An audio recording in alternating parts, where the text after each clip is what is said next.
이번 주부터는 하나님과 동행하는 삶 가운데 필요한 성령에 의한 삶이라는 그런 주제를 좀 살펴보려고 합니다. 우리의 신앙생활, 특히 신약시대의 신앙생활은 처음부터 끝까지 성령에 의한 삶이에요. 성령에 의한 삶은 우리 신앙의 모든 면에서 필수입니다. 사실은 구약에서부터 성경은 새 언약에 대해서 예언을 하고 있어요. 여러분 예레미야서 31장 한번 열어봅니다. 예레미야서 31장 31절로 33절 보겠습니다.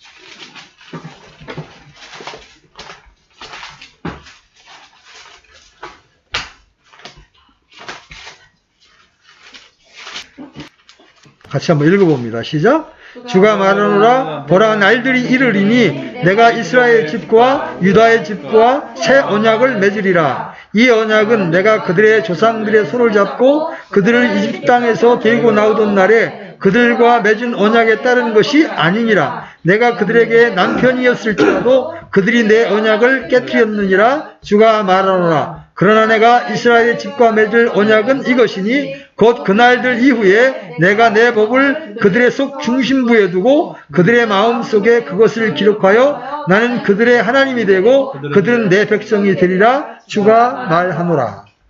이 말씀의 교리적인 의미는 하나님께서 대환란을 거치면서 민족으로서의 유다와 이스라엘 민족을 새롭게 하시고 그들 마음 안에 그들 속 중심부에 새 언약을 기록할 것이다. 이런 약속인데 예수님을 십자가에 못 박은 이스라엘보다 먼저 이 말씀이 성취된 민족이 있어요. 그게 바로 신약 교회예요. 물론 이스라엘도 약속이 성취되는 때가 있을 겁니다. 그런데 교회에게 이 말씀이 먼저 성취가 된 거예요. 여러분, 모세와의 언약은 하나님께서 하나님의 법을 어디에다가 기록하셨죠? 돌판에다가 기록하셨죠. 그죠? 그런데 이 신약의 특징은 뭐예요? 하나님께서 하나님의 법을 하나님의 백성들의 마음속에 두고 그들의 마음속에 기록하는 것이 될 것이라고 지금 예언하고 있는 거예요. 여러분 고린도 후서 1장 21절로 22절도 보십시오.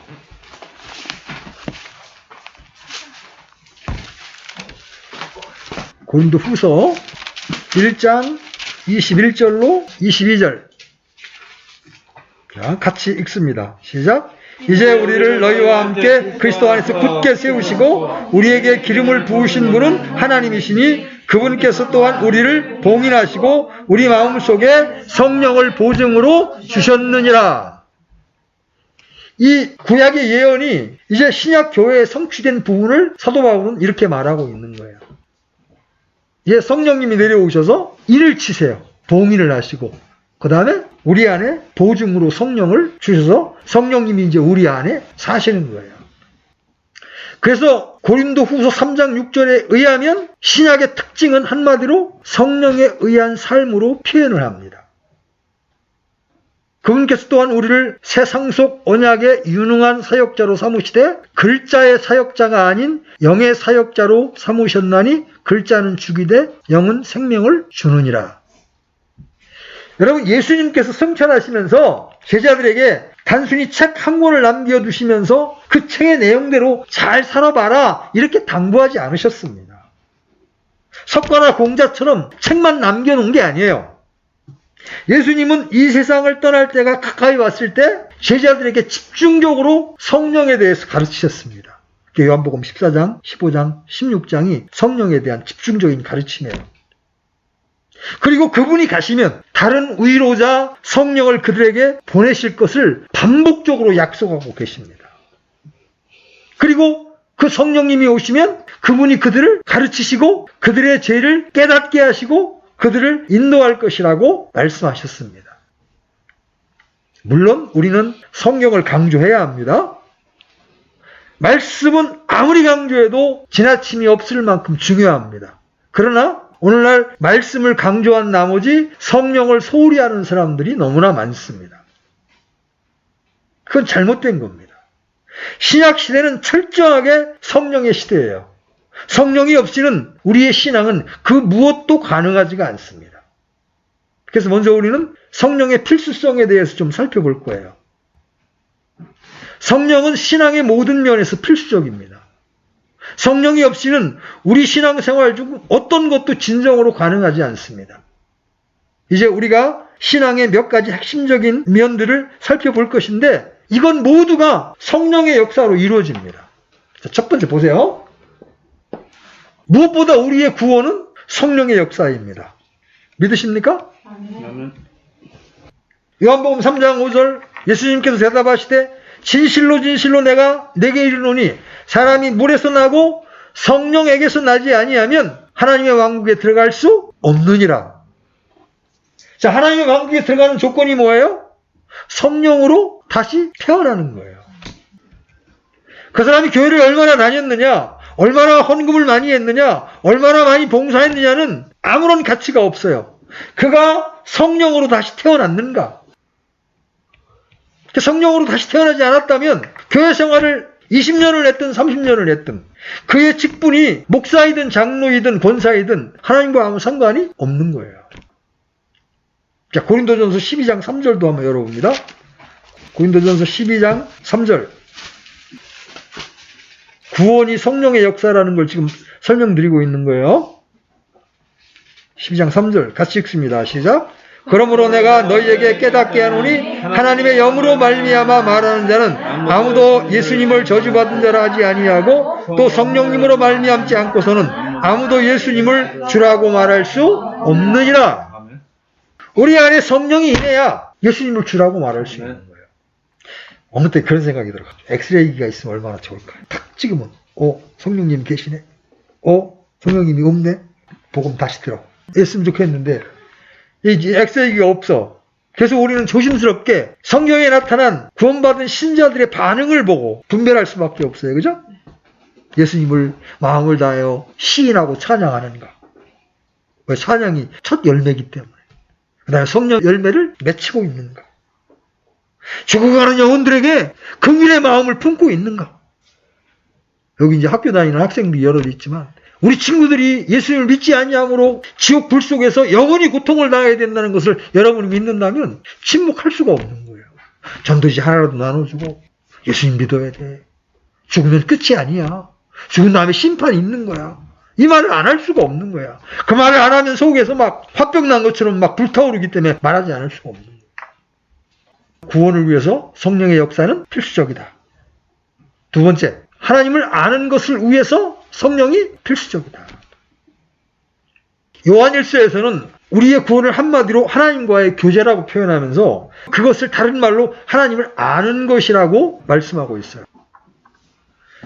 성경에서 하나님을 안다는 말은 하나님과의 친밀한 교제를 통해서 하나님의 성품과 목적과 의도와 길을 아는 것을 말합니다. 성경에 나오는 하나님을 아는 지식은 지적일 뿐만 아니라 또 경험적이고 역동적인 거예요. 이 지식은 단순히 관념적인 추측에 의해서 얻어지는 것이 아니라 참된 하나님과의 영적인 관계 안에서 삶을 살아감으로 얻어지는 거예요. 그래서 성경은 영생을 뭐라고 표현해요? 영생은 하나님과 하나님께서 보내신 자 예수 그리스도를 아는 것입니다.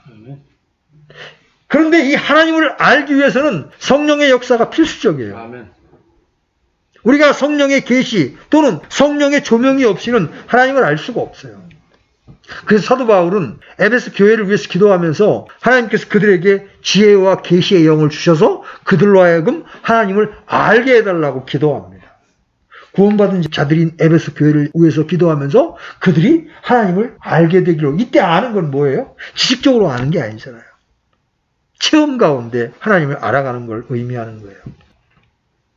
자, 세 번째, 경배를 위해서도 성령은 필수적입니다. 빌립보서 이런 말씀이 있어요. 영으로 하나님께 경배하고 그리스도 예수님을 기뻐하며 육체를 신뢰하지 아니하는 우리가 곧 할례자니라. 이 구절은 바울이 그 당시 예수님을 믿는 믿음만으로는 부족하고 거기에다가 할례를, 유대의 전통인 할례를 지켜야 진정한 구원을 얻을 수 있다고 주장하는 거짓 복음을 전하는 자들을 대항하면서 쓴 구절이에요. 그들은 자신이야말로 진정한 하나님의 백성이라고 주장하면서 자신들을 할례파다 이렇게 말했습니다. 예수님과 할례 등과 같은 육신을 동시에 의지하면 그것은 실제로는 육신을 의지하는 것이기 때문에 사도 바울은 그들을 개들, 행악자들 이렇게 불렀습니다. 그러면서 사도 바울은 우리가 곧 할례파, 즉 진정한 하나님의 백성이라고 말하면서 참다운 성도의 특징을 세 가지로 둡니다. 첫째가 뭐예요? 영으로 경배한다. 유대인들 마냥 할례를 하고 무슨 절기를 지키고 이런 육신으로 하나님을 경배하는 게 아니라 성령으로 거듭난 영으로 경배하는 자들이다. 그 다음에 예수 그리스도를 기뻐하는 자들이다. 여러분, 일요일날 우리가 모이는 것도 경배의 한 부분이에요. 그렇죠? 물론 본질적인 경배는 좀 더 큰 의미를 가지고 있지만 좁은 의미에서 우리가 주의 첫날 함께 모이는 것도 경배의 한 모습이에요. 근데 여러분, 거듭난 영을 소유하지 않은 사람들이 여기 앉아서 찬양하고 기도하고 말씀을 들은들 그게 경배가 될 수 있어요? 그냥 종교 모임일 뿐이에요. 거듭난 영을 가진 사람들이 예수님을 기뻐하면서 하나님을 찬양하는 것, 하나님의 말씀에 귀를 기울이는 것, 이게 경배인데 이 경배 때 영으로 경배하라고 성경은 말하는 거예요. 이 영으로 경배한다는 말은 매우 깊은 뜻이 있어요.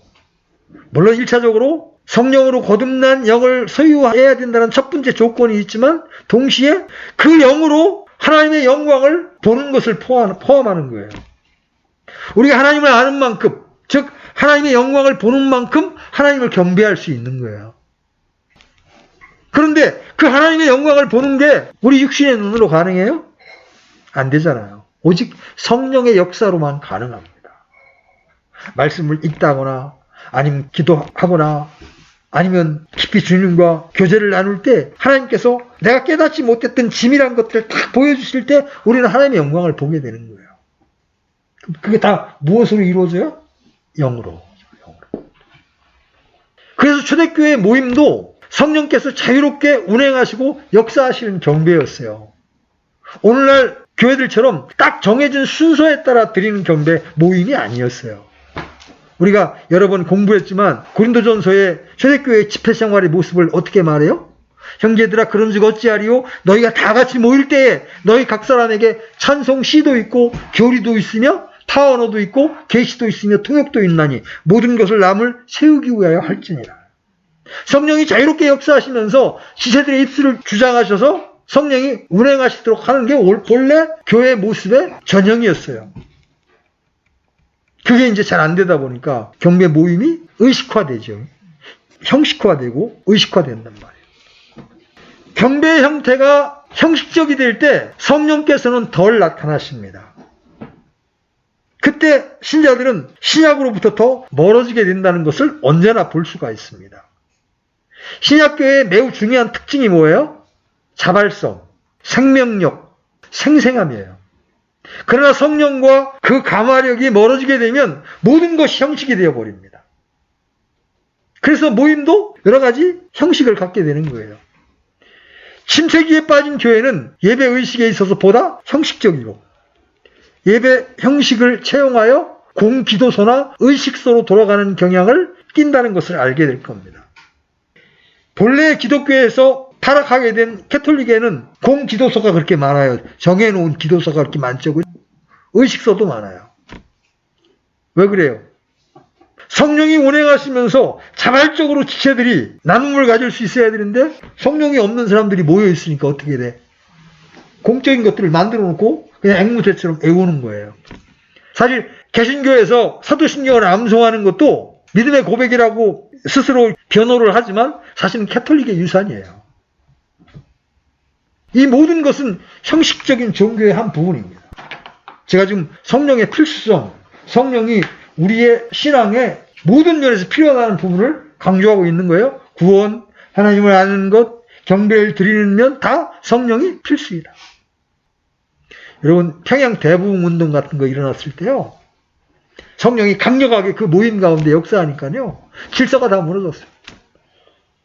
누가 뭐 대피기도 하고 뭐 이런 거 없어요. 성령님이 각인에게 역사하셔서 회개하게 하고 통에 눈물을 흘리게 하고 그게 급속도로 옆에 사람에게 전이가 되면서 하나님 앞에 부복하고 눈물을 뿌리고 이런 일들이 일어나는 거예요.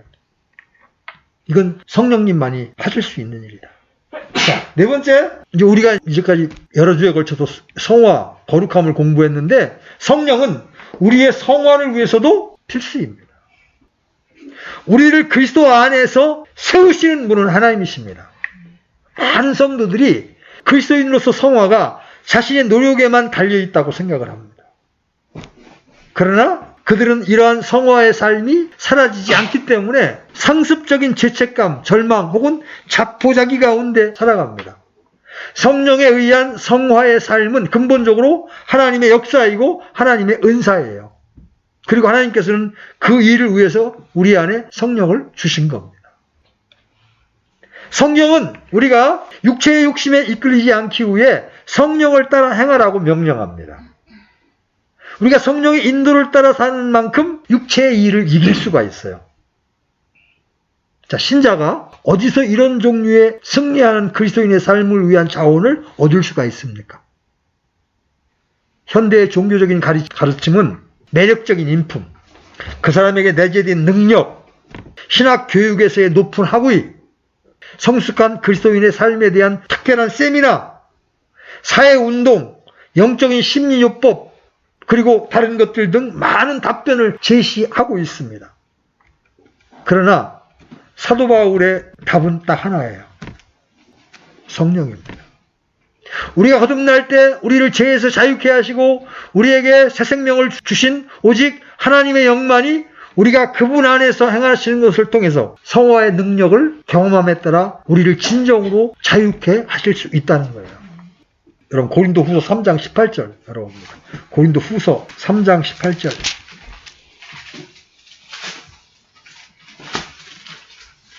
찾으셨으면 같이 읽습니다. 시작. 그러나 우리는 다 가리지 않은 얼굴로 거울을 보는 것 같이 주의 영광을 바라보며 같은 형상으로 변화되어 영광에서 영광에 이르렀나니 이것은 곧 주의 영으로 말미암은 것이라. 무엇으로 우리가 주의 영광에 이를 수 있어요? 주의 영으로 말미암는다. 우리가 주님의 영광을 볼 때 주님의 형상으로 변화됩니다. 그리고 그것은 성령의 역사예요. 여기서 이제 우리가 오해하지 말아야 될 것이 있어요. 우리를 그리스도 안에서 세우시는 분이 하나님이라면 우리는 아무것도 하지 않아도 됩니까? 이렇게 우리가 얘기할 수 있어요. 실제로 그렇게 가르치는 교회들이 상당히 많이 있습니다. 우리가 할 수 있는 건 아무것도 없습니다. 잠잠히 기다리면 됩니다. 그렇지 않습니다. 우리는 성령과 동행하는 삶을 살기 위해 온갖 힘을 쏟아야 합니다. 우리는 하나님의 영광을 보기 위해, 즉 하나님을 알기 위해 성령을 읽어야 하고 기도해야 하고 그분의 말씀에 순종하는 삶을 살아야 합니다. 이것은 우리가 해야 될 책임이에요. 이것이 거룩한 삶과 성화를 위해서 우리가 해야 할 핵심적인 일입니다. 그럴 때 성령님은 우리 안에서 강력하게 역사하시면서 우리를 거룩함으로 이끌어 주시는 거예요.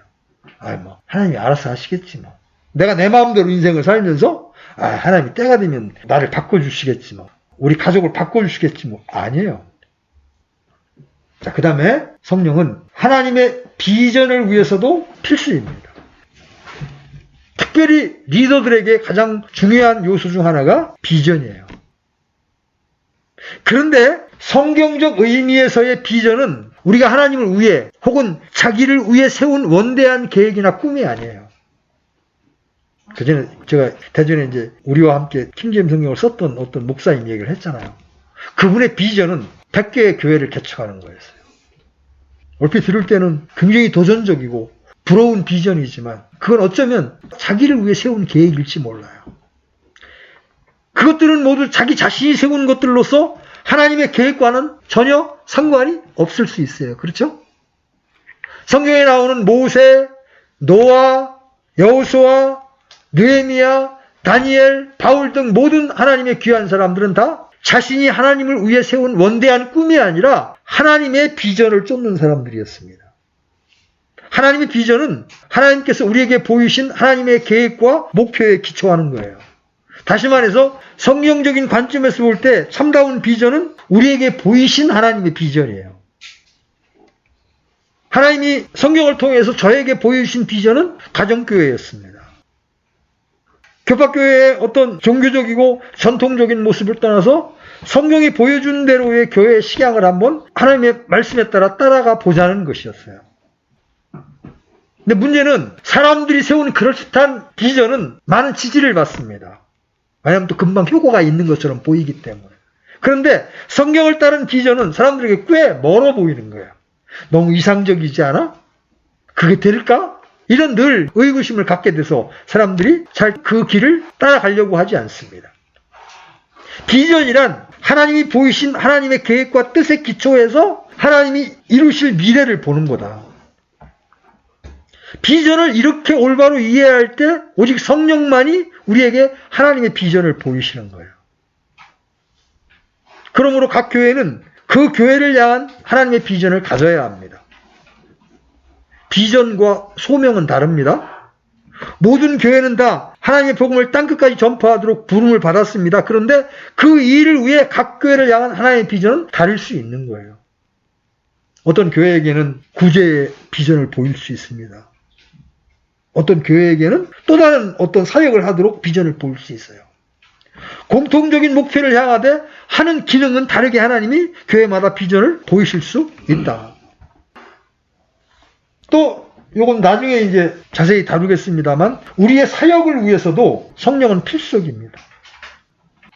신약 시대는 성령의 시대인데 하나님의 말씀인 성경이 이미 완성된 이 시점에서 성령과 관련하여 우리가 추구하고 힘써야 될 분야가 크게 두 가지가 있어요.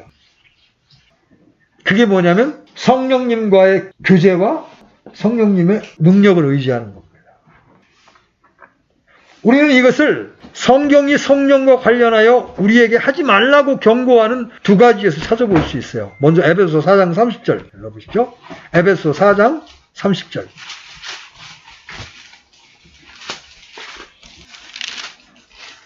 자, 같이 읽습니다. 시작. 하나님의 거룩한 영을 슬프게 하지 말라. 그분으로 말미암아 너희가 구속의 날까지 봉인되었느니라. 먼저 성경은 우리에게 성령을 슬프게 하지 말라고 경고합니다. 여러분, 성령님은 우리 안에 사시는 인격이신 분이십니다. 그래서 우리가 합당하지 않은 일을 할 때 성령님은 우리 안에서 슬퍼하십니다. 여러분, 성령님이 슬퍼하시면 성령님이 우리와 동행할 수 있어요, 없어요? 침묵하시는 거예요. 하나님께서 우리를 성령으로 인치시고 보증으로 우리 안에 성령을 주셔서 그분으로 하여금 그리스도의 날까지 우리를 인도하시고 우리로 하여금 하나님께서 기뻐하시는 삶을 살 수 있도록 우리를 돕게 하고 계십니다. 그러면서 하나님은 우리에게 성령을 슬프게 하지 말라고 강력하게 경고하십니다. 만약 우리가 반복적으로 성령을 슬프게 한다면 성령의 도움 없이 우리 스스로 그 모든 것을 헤쳐나가야 하는데 그 결과는 끔찍한 거예요. 또 데살로니가전서 5장 19절도 가보십시오. 데살로니가전서 5장 19절.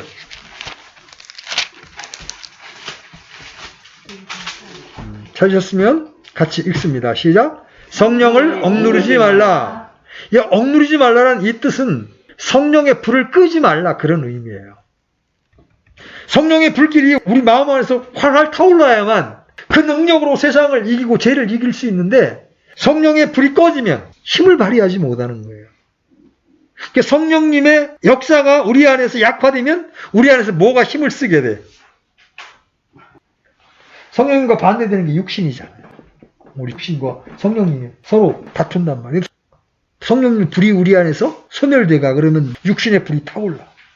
그러면 신자를 통하여 육신이 나타나는 거예요. 고린도 교회에서는 성령의 역사를 무절제하게 사용하여 광신적인 태도가 만연했음에 비해서 데살로니가 교회에는 오히려 성령의 활동을 제한하거나 배격하는 일을 했던 겁니다. 이 두 가지의 조화가 매우 중요합니다. 이 성령과의 교제와 성령의 능력은 서로 연관되어 있기도 하지만 한편으로는 얼마든지 서로 별개로 나타날 수 있어요. 다시 말해서 성령과의 깊은 교제 혹은 성령과 동행하는 삶이 없이 성령의 은사들을 통한 성령의 능력이 얼마든지 나타날 수 있습니다. 만약 그렇게 되면 몇 가지 심각한 문제들이 발생합니다. 무엇보다 가장 먼저 성도들을 통해 성령의 능력은 나타나는데 성도들의 삶은 변하지 않습니다. 또한 성령의 은사가 교회에 유익을 끼치기보다 오히려 교회에 해를 가져옵니다. 원래 성령의 은사는 교회의 유익을 위해 주어지잖아요. 그런데 성도들이 미숙한 채 성령의 은사들이 때로 강하게 나타나기 때문에 성령의 은사로 인하여 시기와 질투가 유발되고 분열이 야기됨으로써 오히려 교회에 해를 가져옵니다. 그리고 그러한 성도들은 많은 경우에 성령의 은사를 자기 유익을 위해서 잘못 사용합니다. 이에 대한 대표적인 예가 성경에 나오는 고린도 교회였어요. 고린도 교회는 성령의 은사가 부족함이 없이 나타난 교회였습니다. 반면에 고린도 교회는 사도 바울이 육신에 속한 그리스도인이라고 칭할 만큼 신자들이 어린아이와 같은 성도들이었습니다.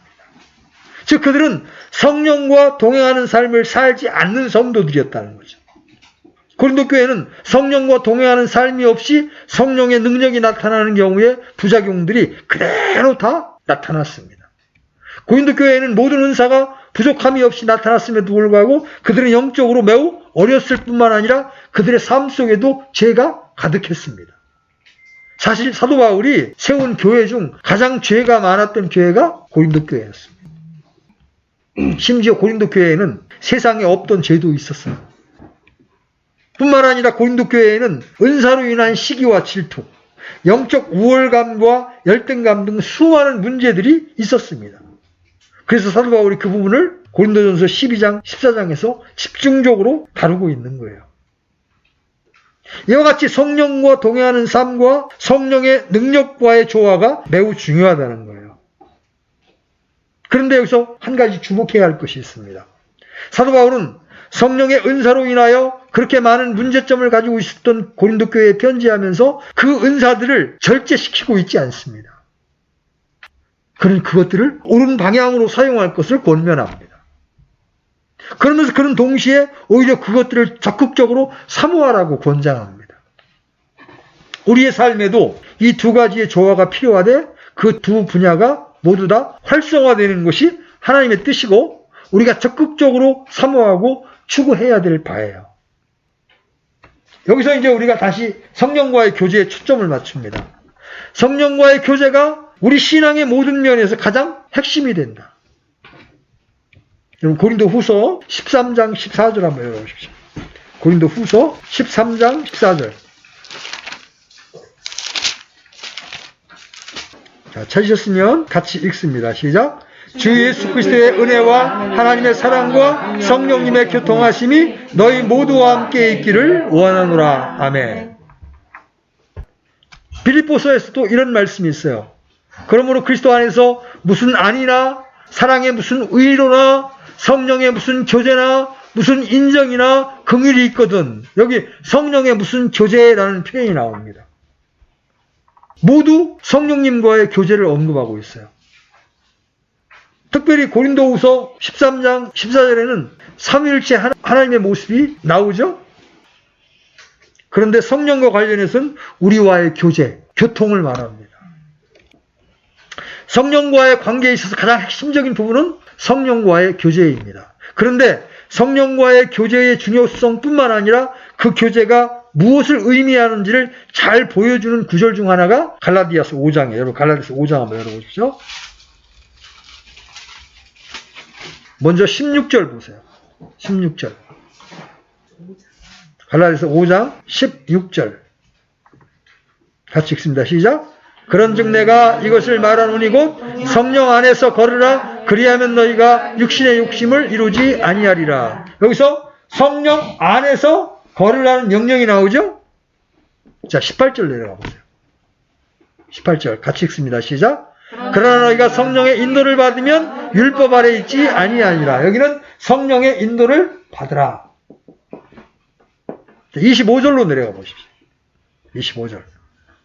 시작. 만일 우리가 성령 안에서 살면 또한 성령 안에서 걸을지니. 여긴 두 가지 표현이 나와. 성령 안에서 살라. 성령 안에서 걸으라. 이 네 표현이 성령과 동행하는 삶이 무엇인지를 잘 보여주고 있는 거예요. 특히 16절에 걸으라는 단어는 명령문이고 현재형입니다. 다시 말해서 하나님은 우리에게 지속적으로 성령과 동행하는 삶을 살라고 명령하고 계십니다. 그런데 성령 안에서 걸으라는 말이 구체적으로 무슨 뜻입니까? 자, 성령 안에서 걷다 혹은 성령에 의해 인도함을 받는다는 말은 성령의 음성을 듣고 그분의 뜻을 분별하며 그분의 인도를 따르는 것을 말합니다. 여러분, 이 기록된 말씀을 벗어나서 성령의 음성을 들으려고 하지 마십시오. 그러다가는 마귀의 음성을 들을 때가 너무 많아집니다. 성령님은 항상 우리를 인도하시고 우리에게 지혜를 주실 때 하나님의 말씀을 통해서 주십니다.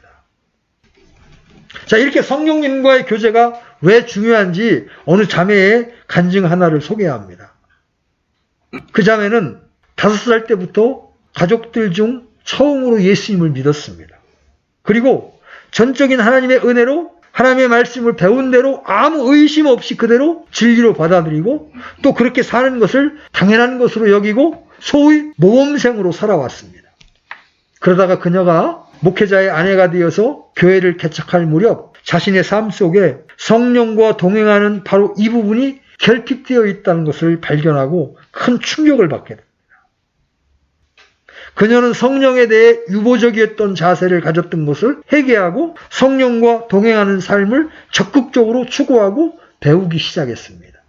그 결과 천국의 삶이 누려지고 짐으로 여겨졌던 신앙생활이 신나는 삶으로 바뀌고 하나님의 생명의 역사가 풍성하게 넘치는 삶을 경험하기 시작했다고 고백합니다. 여러분, 이 성령과 동행하는 삶, 이것이 바로 성도의 삶이에요. 이 삶이 모든 승리의 비결입니다.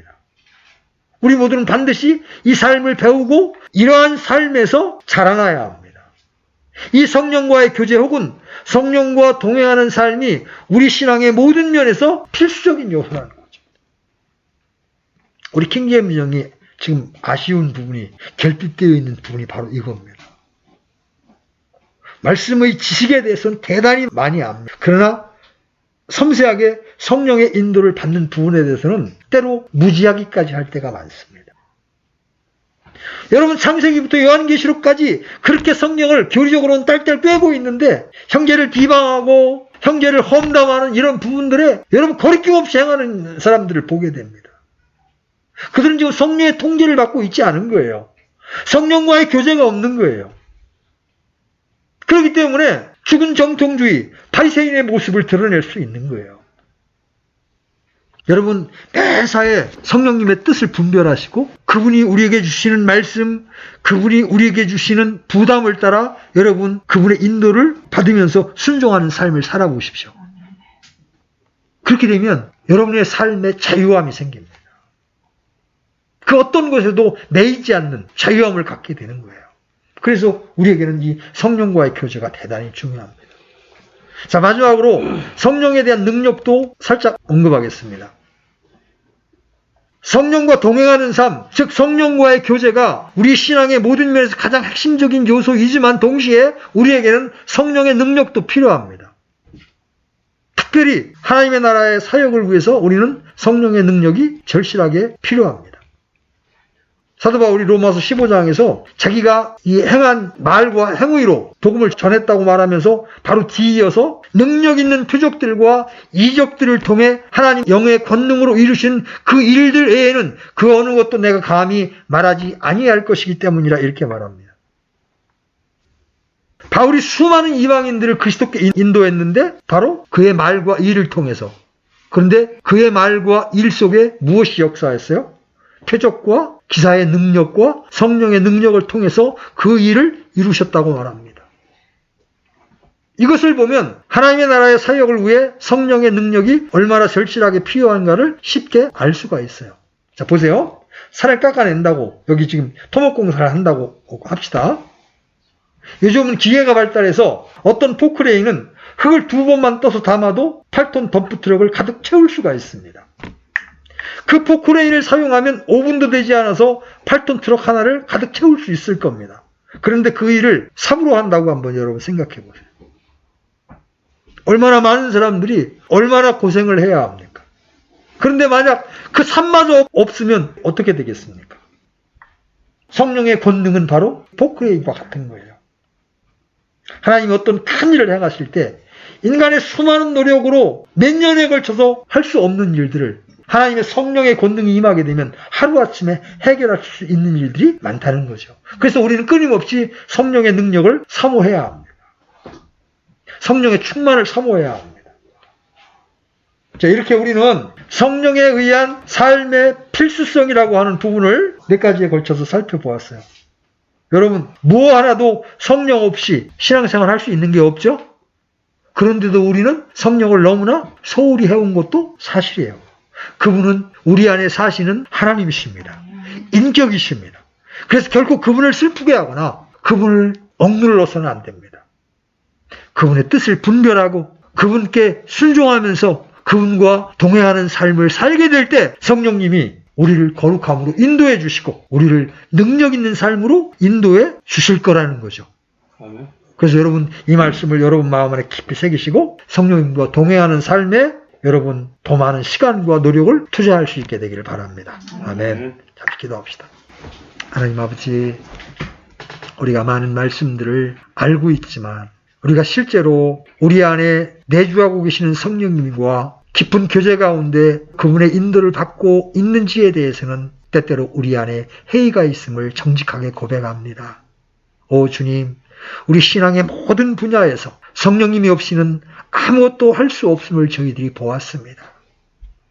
우리가 이런 지식에 일천한 것을 아오니 우리가 이런 말씀을 들을 때 또 성경 말씀을 탐구할 때 이런 부분들에 조명을 주셔서 오직 성령님을 의지하고 오직 성령님의 인도를 따라 걷는 삶을 배워나갈 수 있도록 주님께서 친히 우리를 가르쳐 주시고 인도해 주시기를 원합니다.